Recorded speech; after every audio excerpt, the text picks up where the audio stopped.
Okay, welcome back for real this time.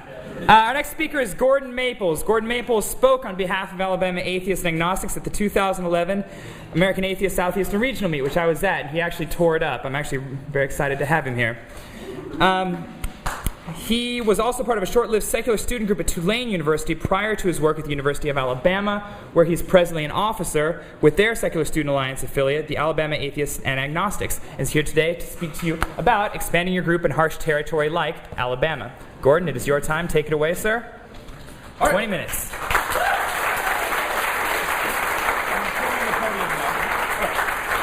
And there's your timer right there. All right, cool. Hello, everyone. I'm here to talk about expanding your group in harsh territory. And Richard Dawkins apologizes for the delay. As personally, I was talking to him myself. No big deal. All right, expanding your group in harsh territory. I'll start off by saying harsh territory, obviously that can mean a lot of different things. That could be, rural area of Ohio, but I've got to talk about the South. That's where I'm from. Might as well introduce myself then. My name is Gordon Maples. Currently, as JT said, I'm with Alabama Atheists and Agnostics, formerly with Tulane. I've lived in the South my entire life between Alabama and Louisiana. So, let's get on with it then. If we're going to talk about harsh territory, the South has got to be the first place that comes to mind. We can't go a month without a new thing coming up that utterly outrages everyone I know in the South. Everybody remembers the old Roy Moore Decalogue. Everybody remembers, the atheists of Florida getting kicked out of a city council meeting. I could just go on and on and on. Personally, my favorite one up there is on I-65, not far from where I live. Go to church or the devil will get you. We're talking about a gigantic road sign that you cannot avoid. And it's always filled my heart with rage. All right. So, we're going to start with a Gallup poll. Look at some numbers and statistics and stuff. Really fun stuff. You might notice a really big green amorphous blob thing about right there. You might recognize that as the South. So what this is the most religious states in the Union. Is anybody surprised that that's where it is? Show of hands. Didn't think so. So, here's the actual numbers. Is religion an important part of your daily life? Whopping 85% of people say yes in Mississippi. This is your daily life, not Sunday, every day. 85%. That's a daunting number. Even better, we swept the top of the board. Nobody beat us. The entire Southeast region, top of the list. I'm just so proud. So, as everybody knows, statistics doesn't say everything. So, personally, I wanted to get a more crowdsourced opinion of what it would take to expand groups and atheism as a whole in the South. So I went to the most reliable source of your average atheist on the internet. These guys.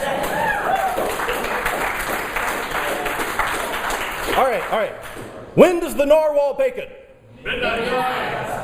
I'm in good people. So, on Reddit Atheism, I posted a while back, what do you think it would take for atheism to gain acceptance in the southern U.S.? So, my responses. As you would expect, we have Rick Cobain. Growing up in Georgia, let me be the first to tell you there is no hope for the near future. Kind of bleak, kind of sad. Oh well. But here's my favorite one. An atheist head coach winning Alabama, the national title would help. Actually, we're really working on Saban, but he won't return our calls. Anyway, now here's the really important part. The bottom and the top. There's a really key phrase here, and that's exposure. I'm not going to read all the way through it because my time's a little constrained. But exposure. That doesn't mean doing something illegal. Just let everybody know. Okay. So I'm going to talk about two important things. One of the things is going to be exposure. I'll get to another one a little bit later. But first, it's story time. I'm going to tell you the story of two secular student groups. It started at the same time, beginning of the school year 2009, and started off very similar origins, very similar beginning, so to say. Not quite superhero origins, I wish. That'd be really cool. Wouldn't it be nice if we had superpowers? Anyway, let's keep going. First of them is Alabama Atheists and Agnostics. My current group, we're awesome. We're really, really awesome. I can't stress that enough. This right here is Happy Adam. I'll get to him a little bit later. Douglas Weathers out there is the designer of this. It's also my hat. But, all right. Alabama Atheists and Agnostics. Again, beginning of 2009, bunch of ragtag heathens at University of Alabama, Tuscaloosa, Alabama, decided they should get a group started. One of those guys is actually here. Sam Arnold is here somewhere. Yeah, he's over here. One of the guys who started the group.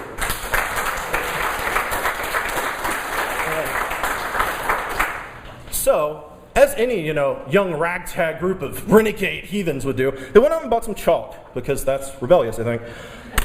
And man, did they do a good job. This is from the first round of chalkings. I mean, really impressive stuff. There's not a lot of photos of them, and I'll get to that in just a sec. The reason there's not a lot of photos of these outstanding chalkings is because within a day of them being drawn, they were all defaced or erased.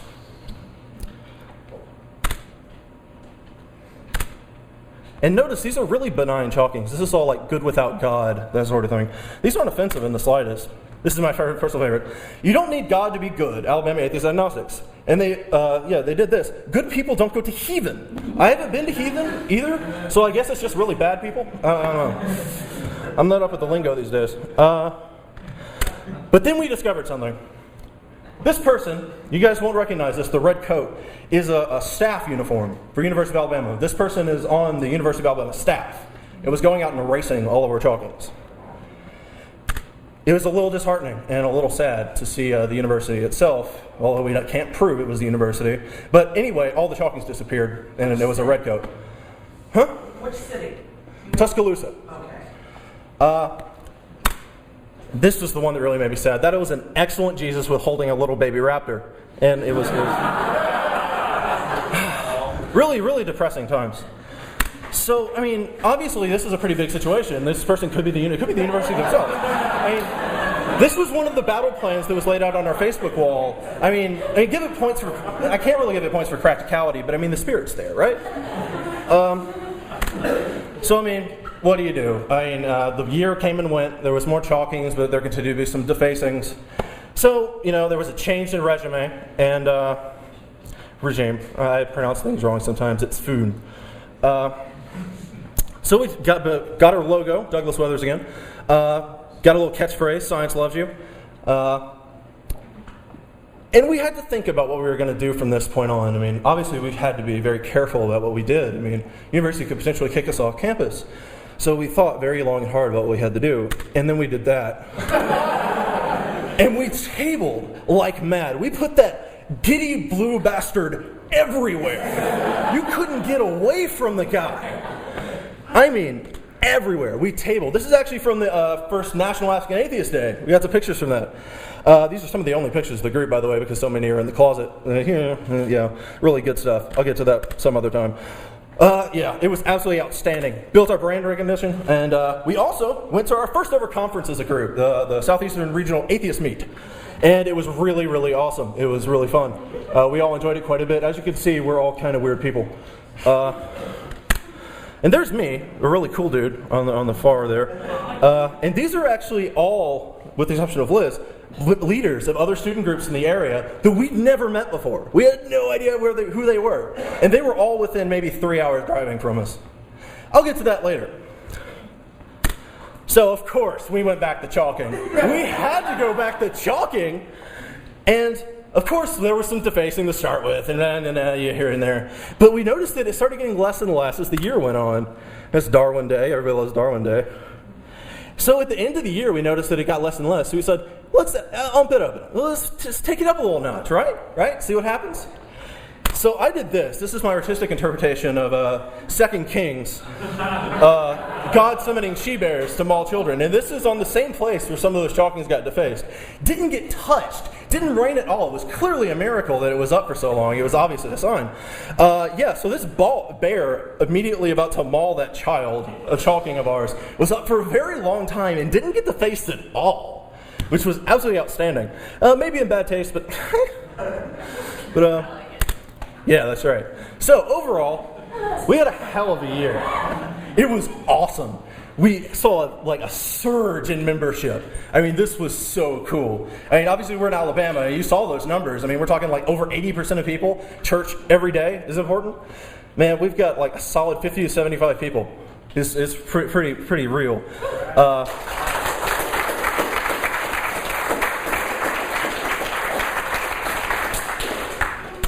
And this was pretty much our reaction. This is us today, right now, today. But now I gotta go to the other side of this and the other side of the coin.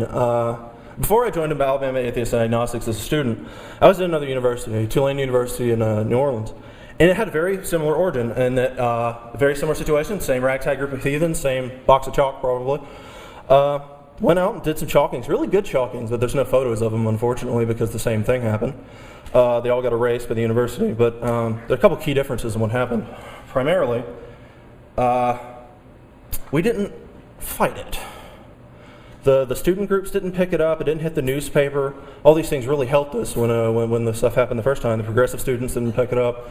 So we just kind of faded and crumbled and washed away like the chalk. And of course, nobody wants that to happen with their student group. That's a nightmare for all of us.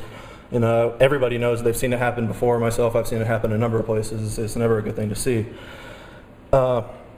We never built our brand recognition. We never, put our name out there. We didn't stay in the spotlight. So it's gone. It's been now today. Alabama Atheists Agnostics is a very successful affiliate, doing very well for itself. And Tulane is actually they've started trying to put it together again, which I'm really happy to hear. I heard about that very recently, which is a little bit of good news. But yeah, it's in the dirt currently. But what does this relate to your group? Assuming you're in some sort of harsh territory, or really this can relate to anywhere. You really have to keep your name out there. And this is about, not today, not tomorrow, not next year even, but down the line, you have to have your group out there in order for it to successfully take off. You have to reach new people, you have to reach younger people. You might have a solid core today of leaders that are all seniors and juniors, but that doesn't mean they're going to be people in 2 years. That's just the fact of the matter. And also, taking to mind that conference, when you have people within 2-3 hours of you, and you have no idea who they are, you should probably meet them. I mean, these people, they're veteran leaders, they've gone through exactly the same thing you have, and I was shocked to know that there were that many close to me. So, over the past few months, this has been a bit of my pet project, SECA, the Southeastern Collegiate Atheist Alliance, and I've been working on assembling leaders from throughout the Southeast to prevent cases like Tulane, where it fell apart really quickly. So it's got new leaders, old leaders, people that have gone through the ropes, people that are going through the ropes now, people that are planning on going through the ropes in the future. Everybody. We've got to stick together to get through. I mean, you saw the numbers again. There's not many of us out there. We can't afford to be strangers. And I'd like to announce that we already have over 20 schools in on this with at least one member. We have over 70 members of SECA right now.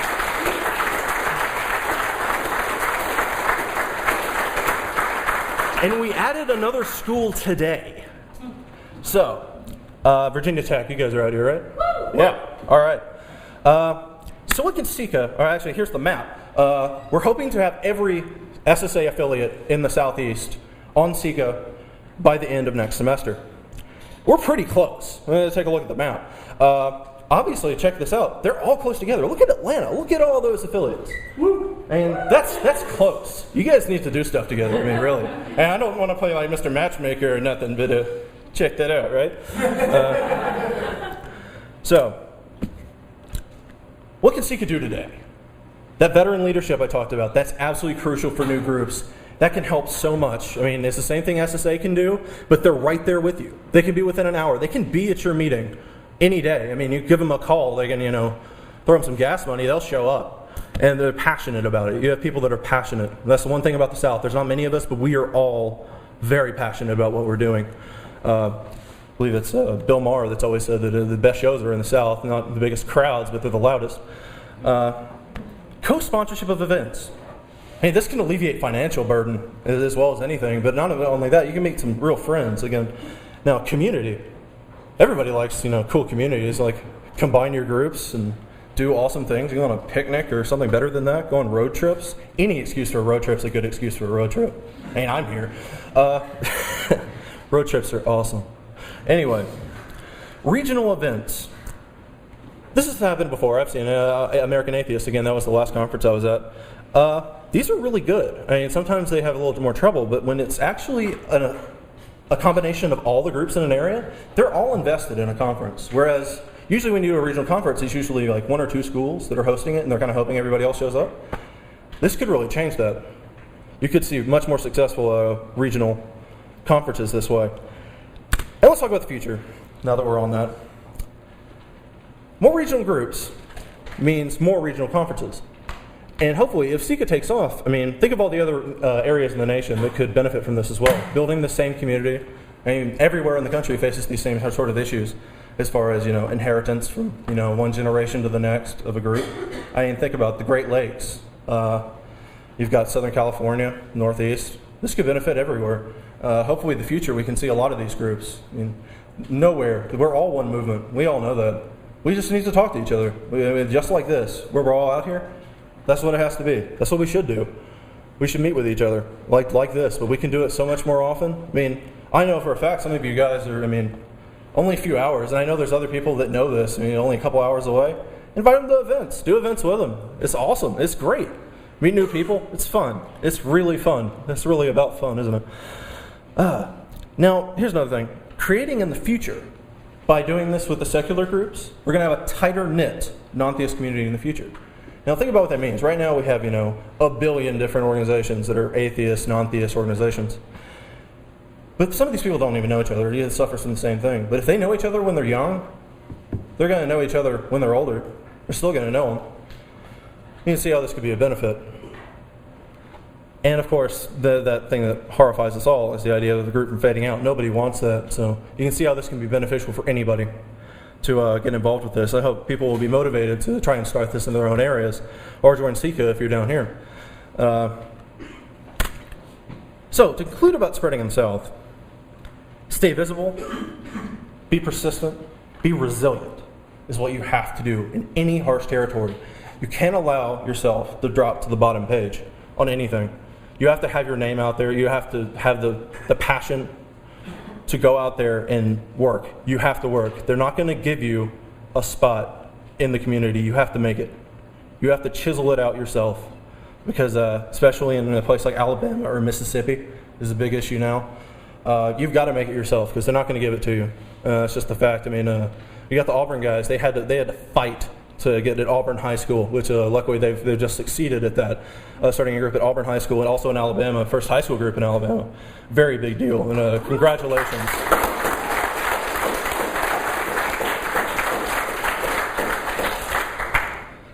So I'm going to end this with a possibly over-dramatic but very relevant quotation from a personal hero of mine, one of the founding fathers, Benjamin Franklin. We must all hang together, or surely we will all hang separately.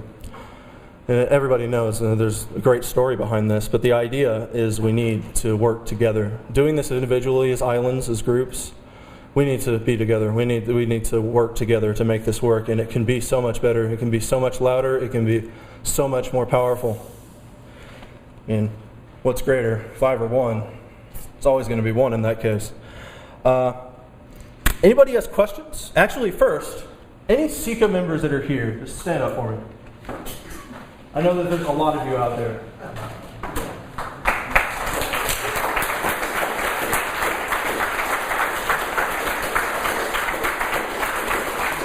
You guys can sit back down. If anybody has any questions about SECA, yeah, sure. As a member of a non-student group, I really want to encourage, I love the idea of what you're doing, but we're leaving out the idea that there's a whole lot of other groups. I mean, you guys are at school for a few months a year, and you're home 3 months a year. There's a lot of other groups out there that would love to be just as involved in something like what you're doing. They're non-student groups.